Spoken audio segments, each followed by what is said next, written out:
Assalamualaikum warahmatullahi wabarakatuh. Perkenalkan, nama saya Arin Arkirana dari Universitas Airlangga. Sebelum saya memulai penyuluhan saya akan menyampaikan SAP yang akan menjadi konsep dari penyuluhan yang akan saya bawakan.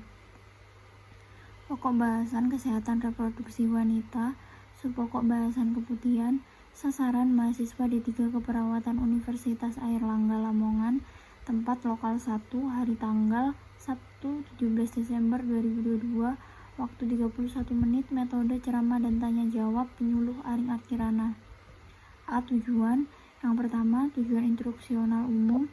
Setelah mengikuti kegiatan penyuluhan kesehatan selama 31 menit, peserta diharapkan mampu memahami tentang keputihan dan bahaya-bahaya yang ditimbulkan dari keputihan sehingga dapat dilakukan pencegahan supaya tidak terkena penyakit keputihan.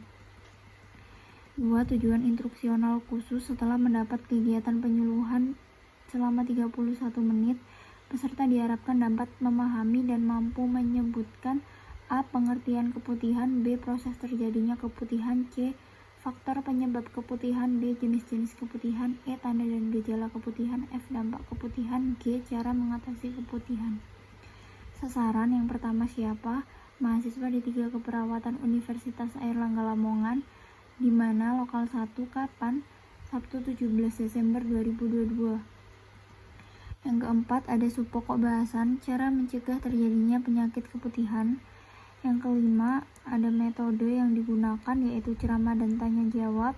Yang keenam, media yang digunakan LCD, PowerPoint, mic, leaflet, dan laptop.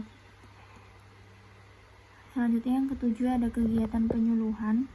Yang pertama, ada tahap pendahuluan dengan waktu 3 menit. Kegiatan penyuluh yang pertama memberikan salam, yang kedua memperkenalkan diri, yang ketiga menjelaskan kontrak waktu dan materi yang akan disampaikan, yang keempat menyampaikan tujuan dilakukan penyuluhan.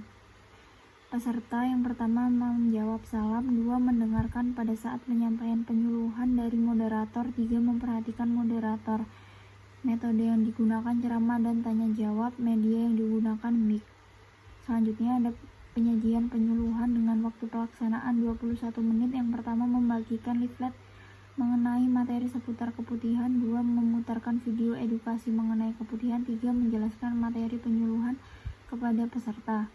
Kegiatan peserta yang pertama memperhatikan gambaran materi yang tertera pada leaflet, 2 mendengarkan dengan seksama materi penyuluhan yang disampaikan oleh penyuluh, 3 menyaksikan video yang diputarkan oleh penyuluh dengan seksama.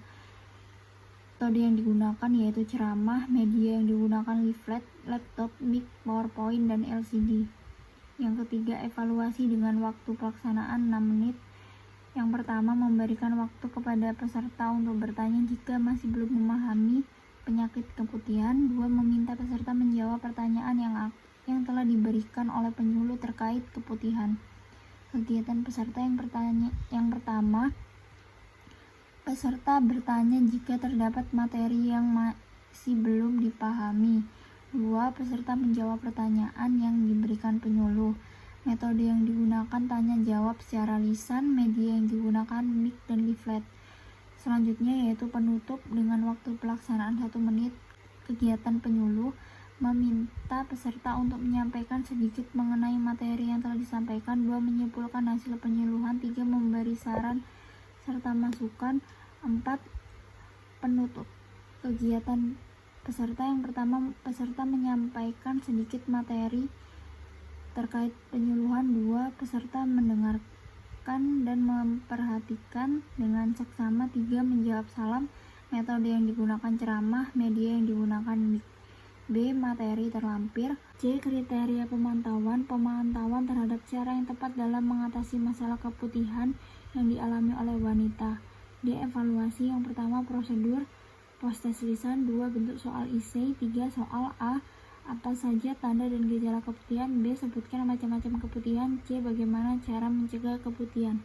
Baik, itu tadi adalah SAP yang telah saya sampaikan. Terima kasih, mohon maaf apabila ada kesalahan kata. Wassalamualaikum warahmatullahi wabarakatuh. Assalamualaikum warahmatullahi wabarakatuh. Waalaikumsalam warahmatullahi wabarakatuh. ini soalnya udah maghrib semuanya.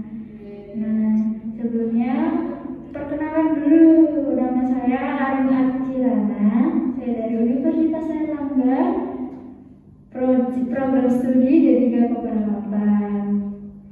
Nah, sebelumnya nih aku pengen kenalan dengan mbak-mbaknya semua, karena ada pepatah bilang tak kenal maka tak sayang. Nah, kalau begitu saya mau tanya namanya mbak yang pakai kerudung hijau. Iya, kenapa? Namanya siapa? Saya namanya Risma. Oh, Mbak Karisma. Asalnya dari mana? Dari Jakarta. Oh, jauh sekali ya ikut penyuluhan di sini. Oke, selanjutnya Mbak yang kerudung biru. Oh iya, saya Ingrid Iya, dari mana Mbak Ingrid? dari Jawa Barat. Oh, jauh ya Mbak. Jauh sekali. Oh, iya. Mbak yang pakai kerudung apa ya? Coklat ya? Bukan dong. Keren. Milo. Oh iya, Milo ya udah. Sama suka Milo. Ya, atas nama siapa Mbak? Kawin. Karin. Dari mana Mbak Karin? Saya pindahan dari Amerika Serikat. Ya Allah, Masya Allah, jauh ya. Ikut mencoba di sini. Mbak yang pakai kerudung hitam, atas nama siapa? Saya Sally. Oh, Mbak Shelly dari mana? Saya dari Banyuwangi. Banyuwangi. Oh, jauh-jauh ya ternyata. Ikut mencoba di lapangan. Iya. Oke. Kalau gitu, di sini saya akan melakukan penyuluhan tentang keputihan. Nah, kalau penyuluhannya tentang keputihan gitu, kenapa saya ngambil tema ini? Karena seperti yang kita tahu ya, keputihan itu masalah besar bagi wanita karena itu sangat mengganggu di aktivitasnya gitu. Kadang-kadang kayak ada yang mikir gitu, ini normal gak sih keputihan kayak gini tuh gitu kan? Karena seperti yang kita tahu keputihan itu macamnya tuh banyak ya kan, ada yang berwarna-warna gitu dan itu juga agak bahaya. Nah sebelum itu di sini saya udah siapin leaflet yang berisi tentang materi tentang keputihan dan di sini saya akan membagikannya.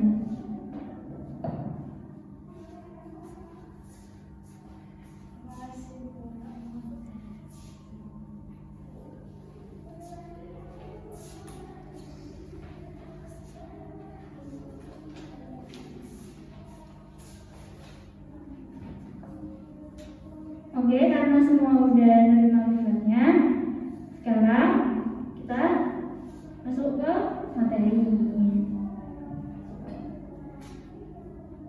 Ya, yang pertama pengertian keputihan. Apa sih keputihan itu? Jadi, leukorea berasal dari kata leuro yang berarti benda putih yang disertai dengan akhiran rea yang berarti aliran atau cairan yang mengalir.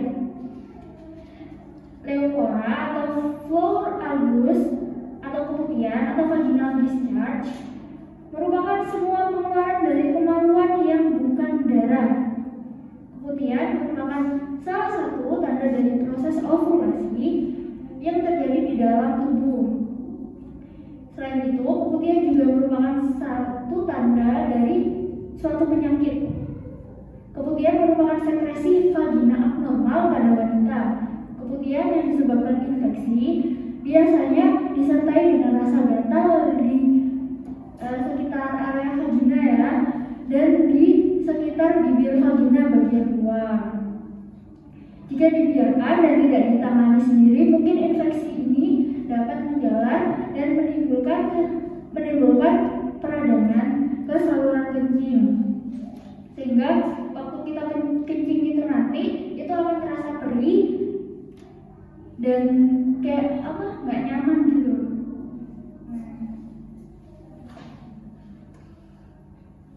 Selanjutnya ada proses terjadinya keputihan. Ya, jadi prosesnya itu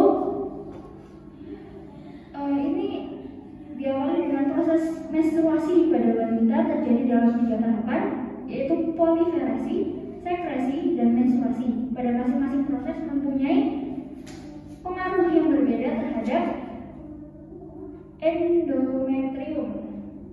Pemutihan secara fisiologis sendiri itu terjadi sebelum menstruasi karena pengaruh dari proses menstruasi yang melibatkan hormon estrogen dan progesteron. Pada proses proliferasi terjadi pembentukan hormon estrogen oleh ovarium yang menyebabkan pengeluaran sekret yang berbentuk seperti benang tipis dan elastis.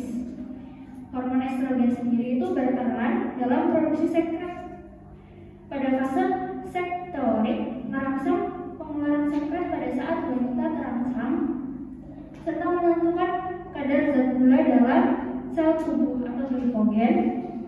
Nah, glikogen ini digunakan untuk proses metabolisme pada bakteri Lactobacillus thuringiensis.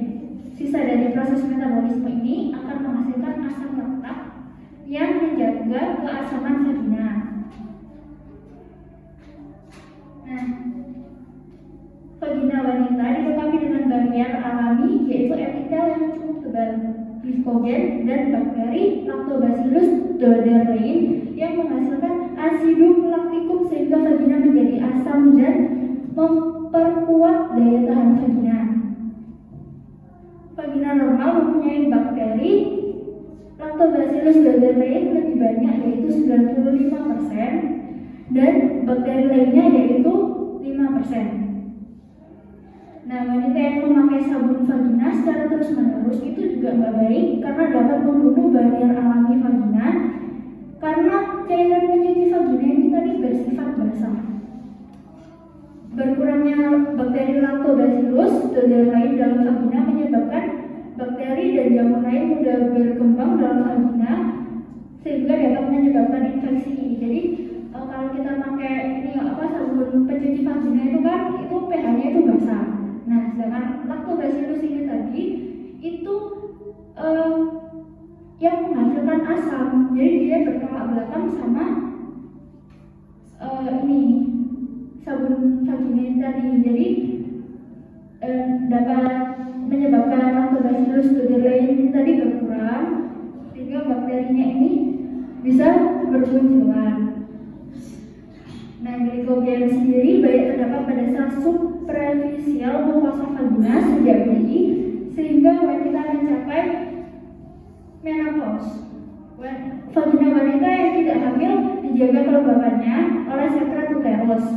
Sedangkan pada saat hamil terdapat sekret wanita yang asam dalam jumlah yang banyak. Bakteri Lactobacillus thuringiensis pada wanita yang hamil lebih banyak daripada wanita yang tidak hamil sehingga menyebabkan banyak pengeluaran sekret. Peningkatan ini yang menyebabkan pada wanita hamil sering mengalami peningkatan keputihan.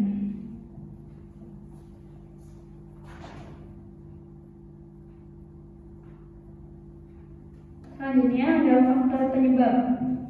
Untuk yang pertama itu ada faktor fisiologis. Di faktor fisiologis ini penyebabnya itu yang pertama, seorang wanita yang terangsang secara seksual. Rangsangan seksual ini berkaitan dengan kesiapan vagina untuk menerima penetrasi segama. Wanita menerima penetrasi segama. Vagina mengeluarkan cairan yang digunakan sebagai pelumas dalam segama. Yang kedua, itu ada kehamilan yang mengakibatkan meningkatnya suplai darah ke vagina dan mulut rahim serta penebalan dan menurunnya selaput lendir vagina. Yang ketiga, pengeluaran lendir yang bertambah pada vagina yang menderita penyakit kronik.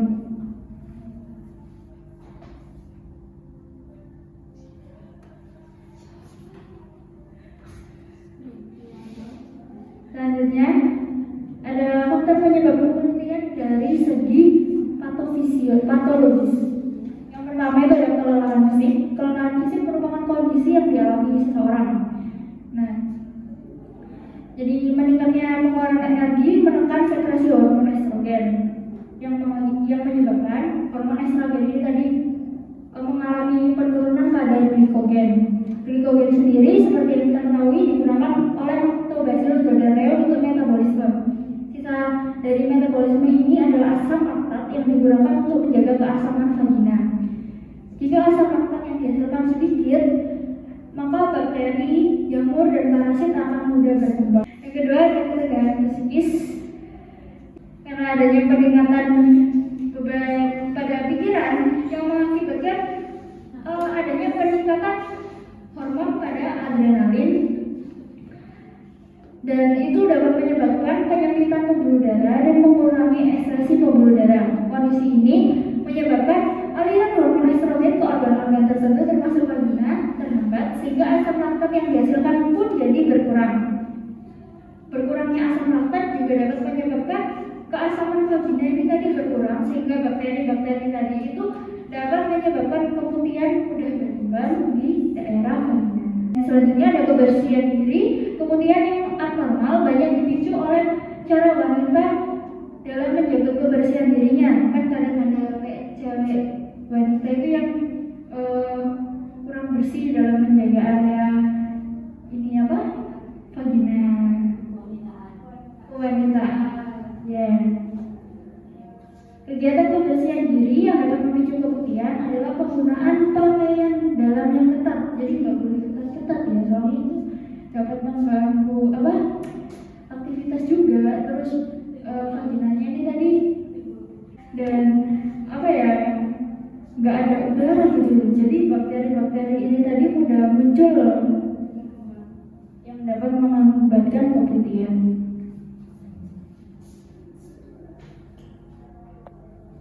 Selanjutnya, jenis-jenis keputihan itu dibagi menjadi dua. Yang pertama ada fisiologis dan patologis. Yang fisiologis ini itu keputihan normal. Nah, keputihan normal dapat terjadi pada masa menjelang menstruasi. Keputihan fisiologis terjadi akibat pengaruh hormon estrogen dan progesteron yang dihasilkan selama proses ovulasi. Setelah ovulasi terjadi, peningkatan vaskularisasi dari endometrium yang menyebabkan endometrium menjadi sembab. Keputihan fisiologis terdiri atas cairan yang kadang-kadang berupa mukus yang mengandung banyak emikel dengan leukosit tiram. Ciri-ciri dari keputihan fisiologis adalah cairan berwarna bening, kadang-kadang putih kental, tidak berbau, dan tanpa disertai dengan keluhan seperti rasa gatal, nyeri, dan terbakar serta jumlahnya sedikit. Selanjutnya ada keputihan abnormal. Keputihan abnormal dapat terjadi pada semua infeksi alat kelamin.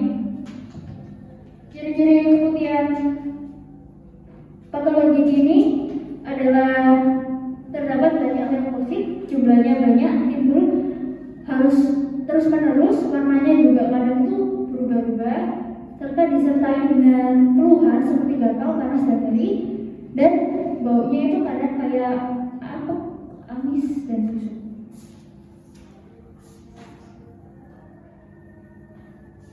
Selanjutnya ada tanda dan gejala keputihan. Yang pertama, keputihan normal itu keluarnya cairan berwarna bening, tidak lengket dan encer. Yang kedua, tidak mengeluarkan bau yang menyengat. Ketiga, biasanya keputihan yang normal tidak disertai dengan rasa gatal. Keputihan juga dapat dialami oleh wanita yang terlalu lelah atau yang daya tahan tubuhnya itu sedang lemah. Selanjutnya ada keputihan abnormal. Yang pertama, keluarnya cairan berwarna putih pekat, putih kekuningan, putih kehijauan, atau putih keabu-abuan dari saluran vagina.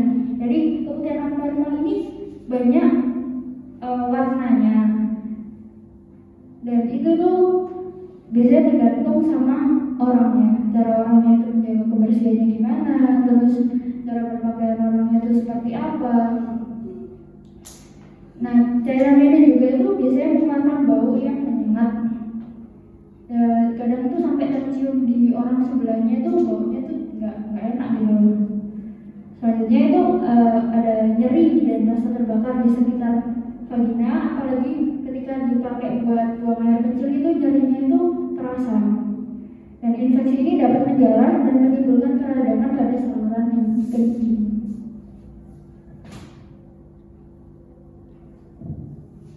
Nah, karena keputihan ini tadi itu banyak dampak buruknya daripada dampak positifnya. Jadi keputihan fisiologis dan patologis mempunyai dampak kepada wanita. Keputihan fisiologis menyebabkan rasa tidak nyaman pada wanita sehingga dapat mempengaruhi rasa percaya diri pada wanita itu sendiri. Sedangkan keputihan patologis yang berlangsung terus-menerus dan kadang itu mengganggu aktivitas mengganggu fungsi organ reproduksi wanita, khususnya pada bagian saluran hidung telur yang dapat menyebabkan infertilisasi pada ibu hamil, dapat menyebabkan keguguran, kematian janin dalam kandungan atau KJDK, yaitu kelainan kongenital dan lahir secara prematur.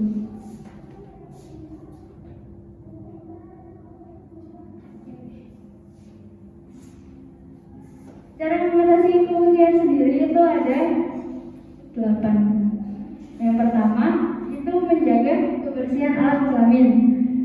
Masuknya kuman ke dalam vagina menyebabkan infeksi sehingga tidak dapat menyebabkan keputihan. Cara cebok yang benar adalah dari depan ke belakang sehingga kuman yang berada di anus tidak dapat masuk ke dalam vagina. Yang kedua, menjaga kebersihan pakaian dalam. Pakaian dalam yang tidak disetrika dapat menjadi alat perpindahan kuman dari udara ke dalam alat kelamin. Jadi pakaian yang barusan dijemur itu kan kadang kita mikirnya udah bersih lah, udah dicuci gitu. Nah tapi kita nggak pernah tahu kalau di dalamnya tuh ada bakteri-bakterinya. Nah jadi dengan cara mensetrika pakaian itu tadi, bakterinya itu akan mati karena kena suhu yang panas.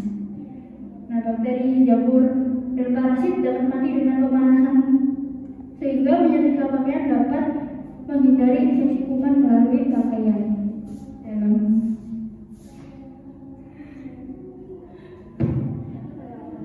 Yang ketiga, tidak berbentukkan handuk.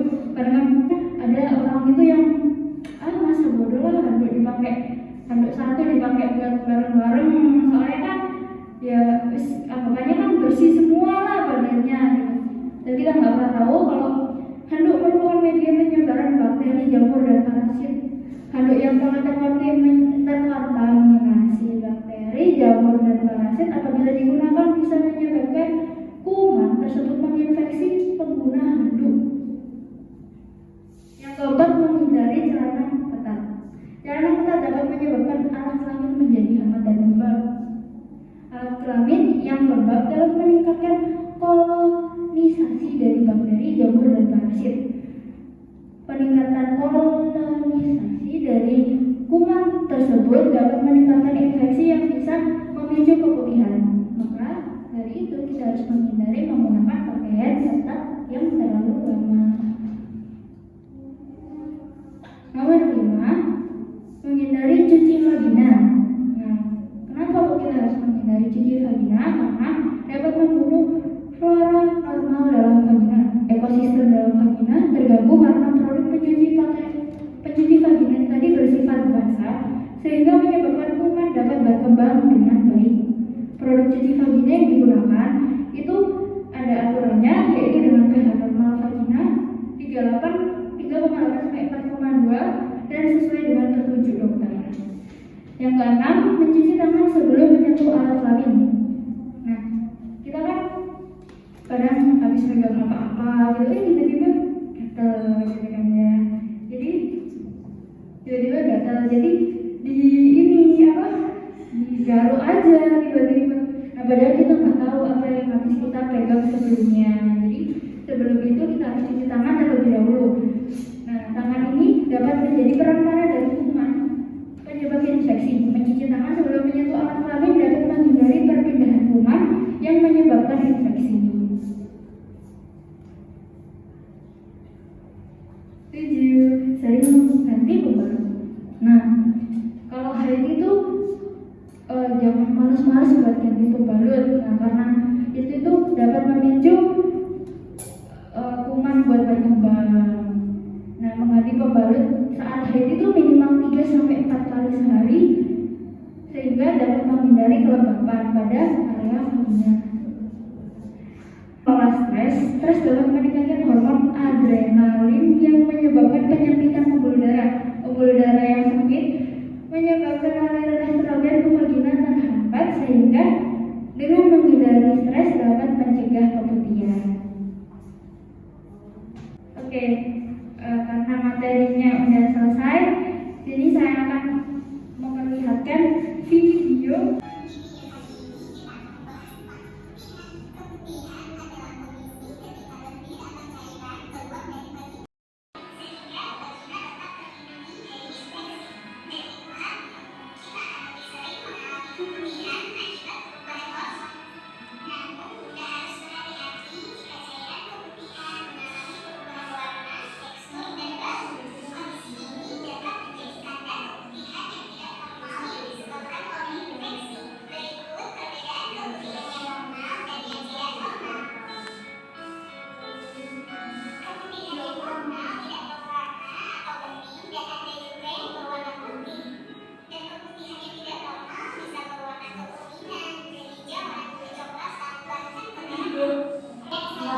tadi itu ya warna-warnanya. Itu ya Mbak ya warnanya. Iya, emang seperti itu. Mau lihat langsung nggak Mbak? Mau lihat langsung?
Oke, karena videonya sudah selesai dan materi penyuluhannya juga sudah selesai. Jika ada yang kurang paham tentang materi penyuluhan keputihan bisa ditanyakan. Ada yang mau bertanya? Oh ya, Mbak Karin mau tanya apa? Izin bertanya Mbak, tadi kan saya jelaskan beberapa cara untuk menghindari keputihan. Nah, kalau semisal kita keputihan enggak, terus kita cuci vagina, misalnya itu membersihkan vagina itu dengan sabun, apakah diperbolehkan? Oke, saya tampung dulu pertanyaannya ya Mbak. Ada yang mau bertanya lagi? Saya. Iya, Mbak Ingrid. Saya tanya Mbak, apakah berbahaya kalau perempuan tidak mengalami keputihan? Oke, ada yang mau bertanya lagi? Enggak. Jadi saya mau menjawab pertanyaan yang pertama dari Mbak Karin.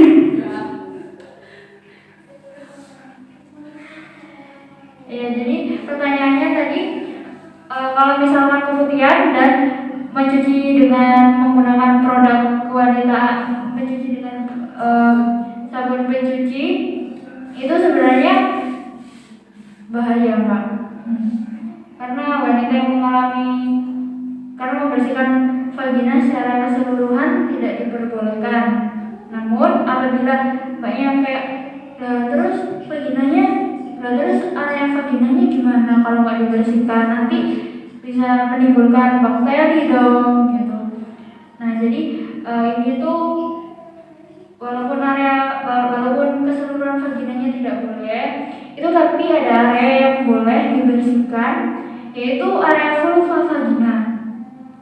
Vulva vagina sendiri ini terdiri dari klitoris, tudung klitoris, dan labia atau bibir vagina. Sementara bagian dalam vagina tidak disarankan untuk dibersihkan karena seperti yang saya jelaskan tadi bahwa sabun pencuci vagina itu mengandung pH yang basah dan dapat mengakibatkan bakteri itu tadi dapat berkembang dengan baik, sedangkan vagina sendiri itu memiliki pH yang asam. Nah, jadi itu nanti dapat mengurangi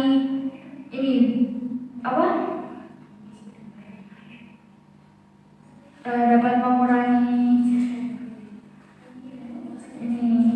komponen yang ada di dalam vagina.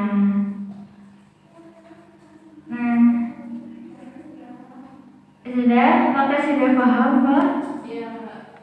Ya, terima kasih. Selanjutnya saya akan menjawab saya akan menjawab pertanyaan dari Mbak Ingrid. Ya, tadi pertanyaannya Mbak Ingrid, kalau misal ada wanita yang tidak mengalami keputihan, itu gimana? Nah, wanita yang tidak mengalami keputihan itu bisa disebabkan oleh gangguan hormonal, dan kadang ada juga yang mengidap penyakit serius sehingga dan terkadang juga ada efek samping dari pengobatan.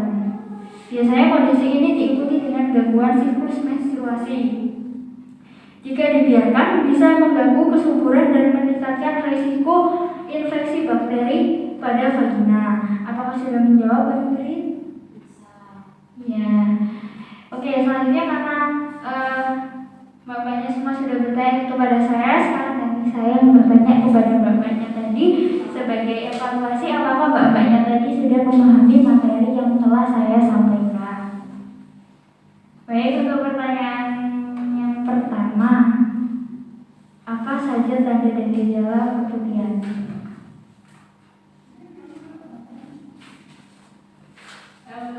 Mau jawab. Iya, Mbak Karin. Yang pertama yaitu terangsang secara seksual, tadi itu karena rangsangan.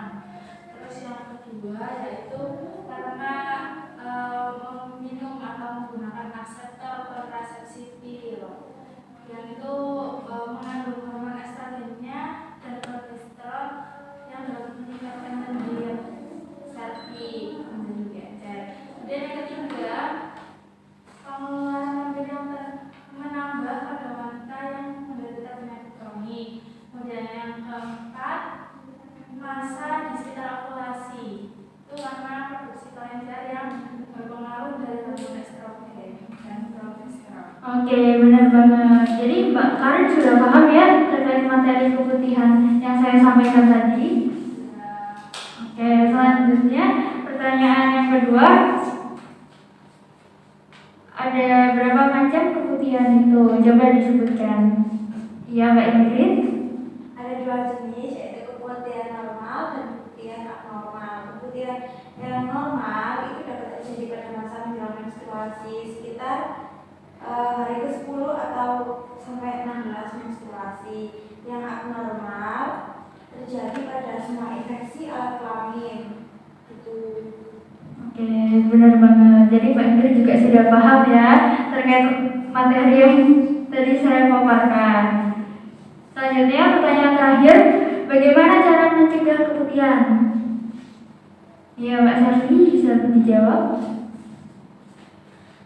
Untuk yang pertama itu menjaga kebersihan alat kelamin, kemudian menjaga kebersihan pakaian dalam, tidak sering menggunakan handuk, dan juga menghindari celana yang ketat, dan selalu mencuci vagina. Iya, sudah betul. Mbak Sarsi juga sudah paham ya terkait materi yang saya paparkan? Ya. Oke. Baik, kegiatan penyuluhannya telah selesai, dan kesimpulan pada penyuluhan yang saya sampaikan yaitu keputihan pada wanita dapat dibedakan menjadi dua jenis, yaitu keputihan fisiologis dan keputihan patologis. Keputihan fisiologis terjadi sesuai siklus menstruasi, dan keputihan patologis disebabkan oleh mikroorganisme baik bakteri, jamur, dan parasit. Dampak yang ditimbulkan akibat keputihan adalah ketidaknyamanan pada akibat yang berat dalam infertilitas adalah infertilitas, sehingga disarankan kepada wanita semua menjaga kebersihan diri dengan benar, mengelola stres, dan menyeimbangkan aktivitas fisik dan istirahat. Baik, saya Arin Antirana selaku penyuluh pamit undur diri. Mohon maaf apabila ada kesalahan kata. Assalamualaikum warahmatullahi wabarakatuh. Waalaikumsalam warahmatullahi wabarakatuh.